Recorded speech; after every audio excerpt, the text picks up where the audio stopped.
नमस्ते दोस्तों, मैं एस्ट्रो ज्योति आज की बात में आप सबका स्वागत करती हूँ। आइए आज की बात कर लेते हैं। आज बड़ा ही अच्छा दिन है, शनिवार का दिन है। शनिवार में आपके घर में पॉजिटिविटी भरने के लिए आप घर में सेंधा नमक का पोछा लगवाइए। पानी में सेंधा नमक डाल के पोछा लगाएं और कपूर का धुआं करें घर में, तो आपकी सारी नेगेटिविटी दूर हो जाएगी। और आज नक्षत्र भी उत्तर भाद्रपद नक्षत्र है, जिसका स्वामी शनि है और उसका पेड़ है नीम का पेड़। तो आज नीम के पेड़ की उपासना करनी है। शनि क्या है? शनि न्याय के देवता हैं और न्याय पाने के लिए वो हम शनि देव की पूजा करते हैं। तो शनि देव व्यक्ति को कर्मों के अनुसार फल देते हैं, तो शनि देव की उपासना करना बड़ा ही फलदायी है आज के दिन पे, क्योंकि नक्षत्र भी शनि का है और दिन भी शनिवार है। तो नीम के पेड़ की भी उपासना करनी है।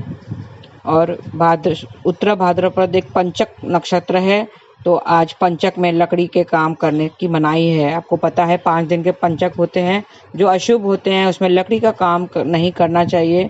और 3 सितंबर की सुबह 10:38 तक पंचक का ध्यान रखना है, उसके बाद आप लकड़ी का काम कर सकते हैं। और आज फिर सुबह 10:20 से रात 8:50 तक पृथ्वीलोकी भद्रा रहेगी। जैसे रक्षाबंधन के दिन भद्रा थी, पृथ्वीलोकी भद्रा अशुभ भद्रा होती है, उसमें अशुभ परिणाम आते हैं। आप कोई भी शुभ कार्य नहीं कर सकते हैं।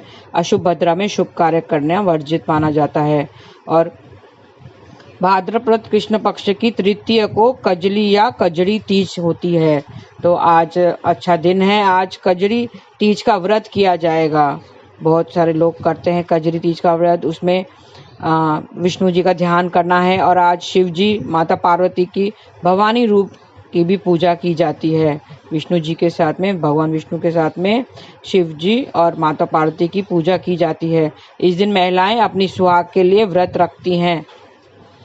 आज चंद्रोदय दिल्ली के अनुसार 8:24 तक होगा। ध्यान रहे, थोड़ा अपने जहाँ पे आप रहते हैं उस हिसाब से आप आगे पीछे कर सकते हैं। बड़ी महिलाओं को कुछ भेंट करने की भी परंपरा है। आज सुहागनें अपने सुहाग की लंबी उम्र के लिए कामनाएं करती हैं। और जो कुंवारी लड़कियां हैं वो अच्छे वर पाने के लिए आज के दिन उपवास रखती हैं। हाथ में मेहंदी लगाना, हैना जो कहते हैं, वो लगाने की भी परंपरा है। आज मेहंदी लगा कर बैठते हैं और गाना बजाना सब करते हैं, खुशी मनाते हैं। और आज सेतु बनाना है, सेतु का चूरा बनाना है और सेतु पहले भगवान के आगे रखना है, फिर बाकी सेतु परिवार के सब सदस्यों में बांट देना है। 1 कटोरी सेतु ब्राह्मण के घर भी दे आना है, आज ब्राह्मणों को भी देना है। और व्रत ऐसा रखते हैं, आज कोई निर्जला रखता है, कोई सिर्फ जल पीता है, कोई सिर्फ फल फ्रूट फलाहार करता है। और व्रत पूरा दिन व्रत रखना चाहिए। फिर शाम को ब्राह्मण या ब्राह्मणी के पास से कथा सुन के आना है। उसके बाद में कुछ भी खाना पीना नहीं है। फिर चंद्रोदय देखकर उसको अर्घ दे के, उसको जल दे के अर्पित करके, मंत्र चान करके आप उसका व्रत का पारायण कर सकते हैं। और आज थोड़े से उपाय कर लीजिए, तो आपके पूरा दिन आज शुभ जाएगा। स्नान करके तुलसी के पौधों को प्रणाम करें। तुलसी के जड़ में भी पानी डालना चाहिए, तो नौकरी में तरक्की होगी। शंख में जल भरकर विष्णु जी को अर्पित करें और ओम नमो भगवते नारायण का जाप करें और वो जल पूरे घर में छिड़क दें, तो आपकी दाम्पत्य रिश्ते में मधुरता आएगी। और बिजनेस में बढ़ोतरी के लिए आज श्री विष्णु का ध्यान करें और विधिवत पूजा करें। जरूरतमंद को कपड़े का भेंट भी करना चाहिए, कपड़ों को भेंट दीजिए, दान दीजिए। और नित्य कर्मों से निवृत्त होकर विष्णु जी की पूजा आराधना करनी है, तो जीवन साथी के साथ रिश्ता मजबूत होंगे। भगवान को पीले पुष्प चढ़ाने चाहिए, उनको पीला रंग बहुत प्रिय है। तो आज हो सके तो आपके पीले वस्त्र धारण कीजिए और भगवान को भी पीला पुष्प चढ़ाएं और पीली मिठाई का भोग लगाएं। ओम नमो भगवते नारायण का 108 बार जाप करें, तो सुख सौभाग्य बढ़ेगा। आज के दिन केसर और रौली का घोल बनाकर मंदिर की दीवार पर एक स्वास्तिक बनाएं। केसर और रौली का घोल बनाना है और मंदिर की दीवार पर स्वास्तिक बनाना है। और घर के बाहर दरवाजे पर, घर के बाहर भी आप दोनों तरफ से स्वास्तिक बना सकते हैं, तो जीवन में खुशियां आएंगी। भगवान के आगे अपना सिर झुकाएं और मंत्र जाप करें। 1.25 किलो गेहूँ और 1.25 किलो चावल लें, अलग अलग पोटली मंदिर में दान करें।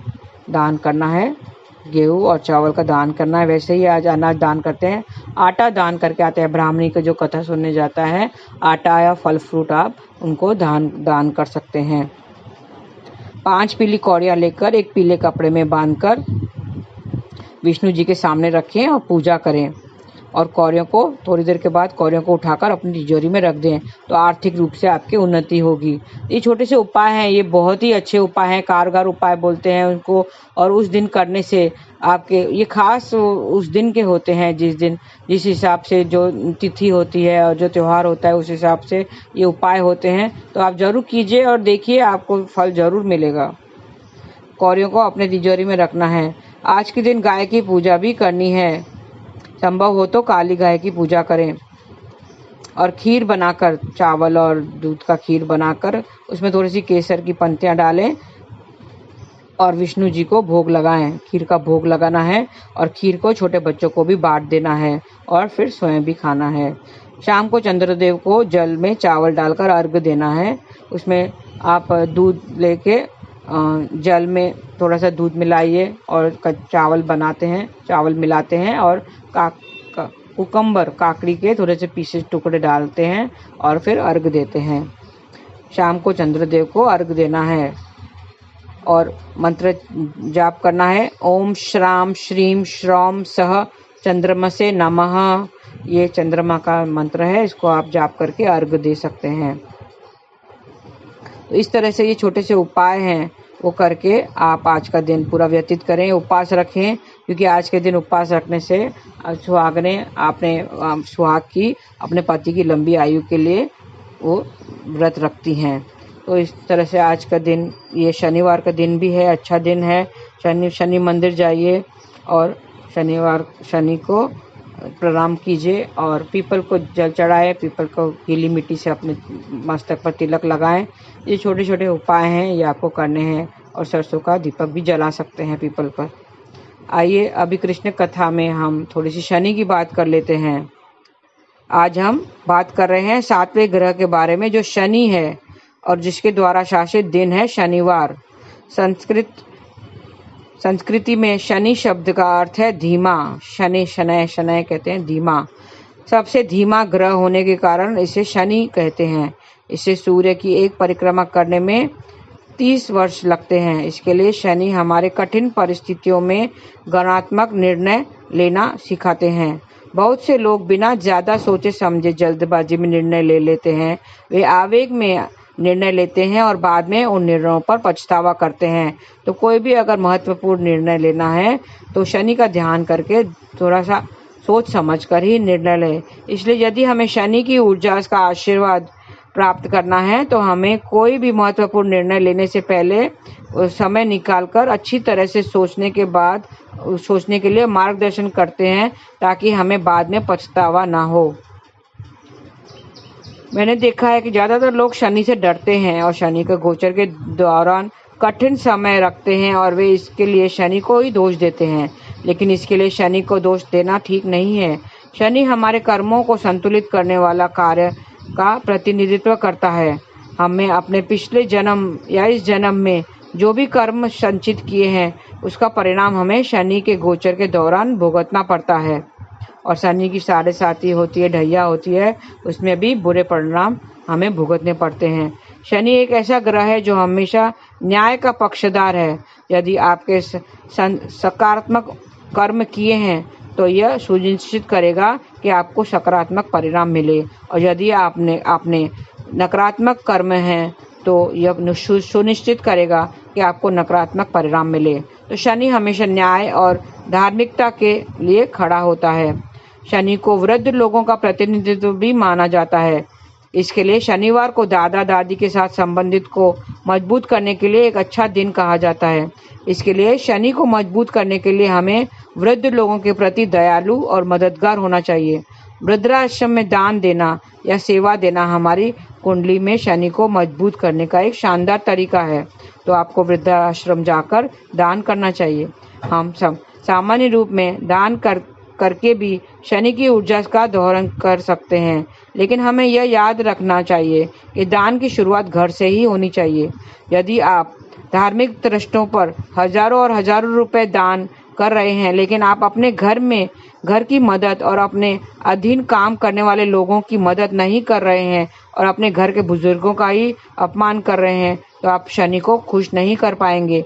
इसी तरह यदि आप वृद्धाश्रम में दान करते हैं लेकिन अपने घर के बुजुर्गों का सम्मान नहीं कर रहे हैं, तो भी आप शनि को प्रसन्न नहीं कर सकते। तो मूल रूप से शनि निष्पक्ष और न्यायपूर्ण होने के बारे में ही है।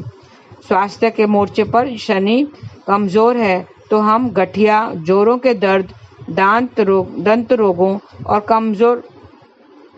कमजोर बालों जैसे रोगों से पीड़ित होते हैं, क्योंकि शनि हमारे हड्डियां, मांसपेशियां, दांतों और बालों के स्वास्थ्य को नियंत्रण करता है। और उनका शनिवार को नियंत्रित जाप करना चाहिए, शनि का जाप करना चाहिए। शनि का मंत्र है ओम प्राम प्रीम प्रौम सह शनिश्चराय नमः। ऐसा आपको जाप करना चाहिए। शनिवार के दिन आपको शनिवार का दिन नियुक्त किया है शनि के उपाय करने के लिए। तो शनिवार के दिन आपको दादा दादी के साथ संबंध को मजबूत करने का दिन है। इसके लिए आप अपने साथ उनके साथ क्वालिटी टाइम बिता सकते हैं, उनसे मिलने और उनकी सेवा करने की योजना बना सकते हैं। शनिवार के दिन ऐसा करने से आपके साथ उनकी बॉन्डिंग और भी बेहतर होगी। वृद्धाश्रम में सेवा देने या वृद्धाश्रम में दान करने के लिए भी यह उपयुक्त दिन है। ऐसा भी कहा जाता है कि शुभ कर्म करने के लिए शनिवार का दिन बहुत अच्छा होता है। वह दान करने और हमारे अधीन काम करने वाले लोगों का समर्थन करने के लिए एक महान दिन है। यदि आप अपने गृह सहायक और कर्मचारियों के कल्याण के लिए कुछ करना चाहते हैं तो शनिवार को करें। इससे यह सुनिश्चित होगा कि वे लंबे समय तक आपकी सेवा को प्रामाणिक रूप से जारी रखेंगे। ऐसा कहा जाता है कि रमनम के लिए शनिवार सबसे अच्छा दिन है, जिसका अर्थ है यदि आप किसी से या किसी बैंक से ऋण लेना चाहते हैं तो ऐसा करने के लिए शनिवार का दिन सबसे अच्छा है। यह आसानी से निवृत्त हो जाएगा और आप आसानी से वापस भी कर सकेंगे। शनिवार को किसी भी गतिविधि के लिए सबसे अच्छा दिन भी कहा जाता है, जहां हमें दीर्घकालीन प्रतिबंधित और स्थिरता की आवश्यकता होती है। इसके लिए व्यापार साझेदारी शुरू करना, लंबी अवधि के अनुबंधों पर हस्ताक्षर करना, विवाह पंजीकरण आदि के लिए यह दिन बहुत अच्छा है। कहा जाता है कि क्षमा के लिए शनिवार का दिन सबसे अच्छा होता है। इस दिन भी अनोखी ऊर्जा ऐसी है कि इसके लिए दूसरे लोगों को माफ करना आसान हो जाएगा और दूसरों से माफ़ी भी मांग लेना चाहिए। अगर आप दूसरों से माफ़ी मांगना चाहते हैं तो वह इसके शनिवार से दिन और कोई अच्छा दिन नहीं है। याद रखेंगे, शनिवार के दिन आपको कोई शुभ कर्म अवश्य करना चाहिए, चाहे वह किसी को क्षमा करना हो, कृतज्ञता का आभास कराना हो या किसी न किसी के रूप में दूसरों की मदद करनी हो। अब हम शनिवार की ऊर्जा का दोहन करने और शनि ग्रह के आशीर्वाद प्राप्त करने के लिए हमें ये सब गतिविधियां करनी चाहिए, ताकि हम शनि ग्रह की मदद पा सकें। आपको शनिवार को ये गतिविधियां जरूर करनी चाहिए। तो ये थी शनि के बारे में। शनि देवता न्याय के देवता माने जाते हैं और जज माने जाते हैं, जो हमें अपने कर्मों के द्वारा, अपने कर्मों के हिसाब से हमें फल देते हैं। तो चाहे पिछले जन्म में या उसके अगले जन्म में हमने जो कुछ बुरे कर्म किए हैं तो इस जन्म में हमें वो बुरा फल देगा, और अगर अच्छे कर्म किए हैं हमने या कर रहे हैं तो हमें अच्छा फल देगा। तो शनि से आपको डरना नहीं है। आप अच्छे कर्म करते रहिए और ईश्वर को करीब रखिए, नाम जाप करते रहिए। हरे कृष्णा कृष्ण कृष्ण हरे हरे, हरे राम राम राम हरे हरे। और मेरी श्री कृष्ण का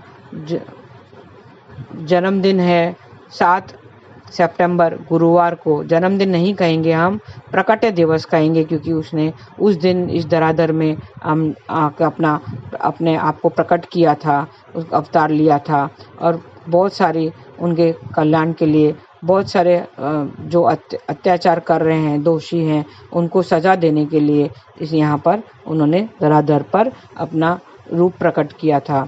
तो आइए हम हर्षोल्लास से उनका जन्मदिन, उनके जो प्रकट दिवस है, जन्माष्टमी की तैयारियां करें और वो दिन हम खुशी हर्षोल्लास से मनाएं, उत्साह से मनाएं। वो त्योहार हम उत्साह से मनाएंगे। तो हमें और नाम जाप करते रहिए। हमें अगर आपको बाल स्वरूप नहीं है, घर में बाल गोपाल नहीं है, तो आज ही ले आइए और नाम जाप करते रहिए।